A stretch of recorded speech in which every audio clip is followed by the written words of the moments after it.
position because I gave him defense by attacking his queen back with my bishop, and at the same time his knight on e4 is still on a danger position with attacks from my queen and my pawn.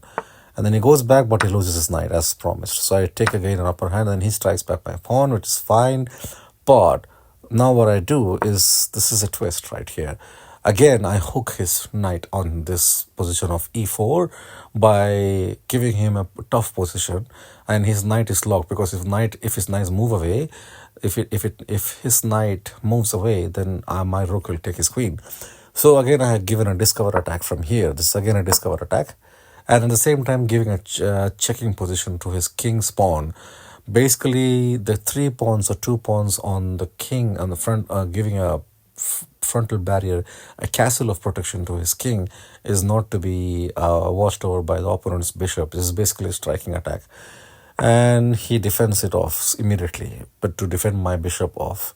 So I move ahead with my pawn to give him a tough position here.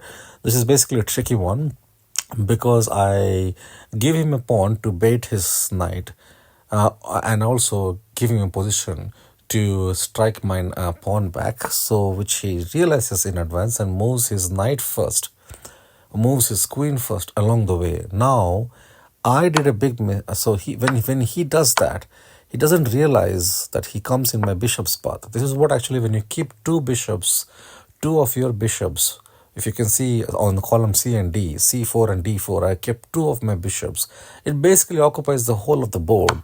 So if I'm giving a check to his queen like that, this position is basically a center position to gain, so that when his pawn attacks my pawn, I would have moved my knight to that position and given a scare to his knight back again, while he can't actually strike because my rook would strike his queen. And also, if his this is also some sort of a discovered check. I said I will be giving a lot of discover attacks. So if I move my pawn to here, then you can see my bishop is opening an attack to the queen, and it is basically a discovered check. And in order to save his king, he just brought his queen forward, and I struck his queen away. Now he has no other choice to just play at random, and then he strikes my bishop. But it is too late. Now I take his pawn using my knight, giving 2 forked attacks to his rook. Forking. This is basically forking now. And both of his rooks are forked right now. He can't actually move. Then he comes back with his attack now, long after. This particular position, this particular knight position, what he did right now here, should have been done way here. He should have bought this position when he by mistake gave a check to my king.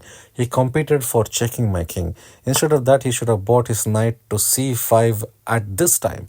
But he pushed all this way to the end of the game, when I'm forking his knight at this position after taking his queen. Now he comes here. So it was a late move from him, and he was trapped in my constant attacks actually. So he couldn't actually make that move. Now he's giving an attack. But anyways, since he's doing that now, what I can do is simply place my queen here in front of his rook and his king. So it is basically another forking and discover attack. Now both of his knights, if you see, both of his rooks in e6 and a8 are forked. And at the same time, his queen is also forking his rook at e6 and king at g8. So diagonally, his rook and his king is forked, and both of his rook are forked. And he can't move his rook in the center, which is at e6 certainly.